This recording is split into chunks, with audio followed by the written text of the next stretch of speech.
আসসালামু আলাইকুম প্রিয় শিক্ষার্থী বন্ধুরা, আশা করছি সবাই ভালো আছেন। আজকে আমরা নত্ব বিধানের 5টি নিয়ম শিখব।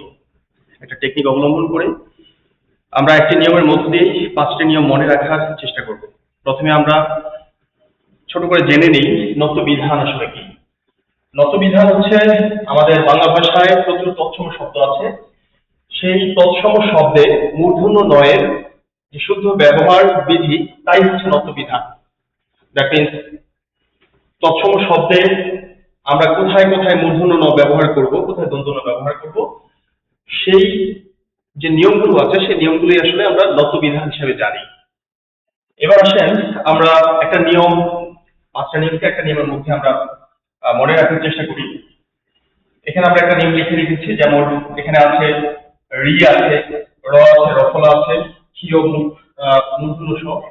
এগুলোর পরে সাধারণত মূর্ধন্য হয় বা নত্ব বিধানের নিয়ম অনুযায়ী মূর্ধন্য হয়। এবং একই সাথে যুক্ত ব্যঞ্জন গঠনের ক্ষেত্রে যে ট বর্গীয় বর্ণ আছে, ট বর্গীয় বর্ণের মধ্যে আছে আমরা 4টা বর্ণকে করতে পারি, ট, ঠ, ড আর হচ্ছে ঢ। এই যে 4টি বর্ণ আছে, এই 4টি বর্ণের সাথে যুক্ত ব্যঞ্জন গঠনের ক্ষেত্রে যদি ন হয় তাহলে সেই নটা হচ্ছে মূর্ধন্য ন হবে। তাহলে আমরা এই নিয়মটা কিন্তু আবার পড়ি। রি, রিকার, র, রফলা, মূর্ধন্য স, ক্ষীয়, এর পরে মূর্ধন্য ন হয় এবং ত বর্গীয় বর্ণের সাথে যুক্ত ব্যঞ্জন গঠনে মূর্ধন্য ন হয়। তাহলে আমরা খুব সহজেই এই নিয়মটি বা এই 5টি নিয়ম এই একটি লাইনে আমরা মনে রাখতে পারবো। আমরা আবার বলছি, রি, রিকার, র, রফলা, মূর্ধন্য স, ক্ষীয়, এর পরে মূর্ধন্য ন হয় এবং ত বর্গীয় বর্ণের সাথে যুক্ত ব্যঞ্জন গঠনে মূর্ধন্য ন হয়। আমরা একটু উদাহরণের মধ্য দিয়ে যদি যাই, তাহলে রি এর ক্ষেত্রে আমরা দেখতে পাই ঋণ, আমরা বলতে পারি ঋণ, যেমন রি এর পরে মূর্ধন্য ন হয়েছে।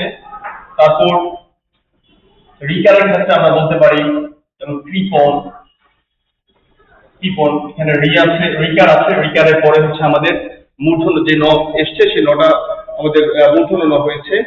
আমরা রয়ের পরে বলতে পারি হচ্ছে মরণ বলতে পারি, রয়ের পরে আমাদের মূর্ধন্য ন এসছে।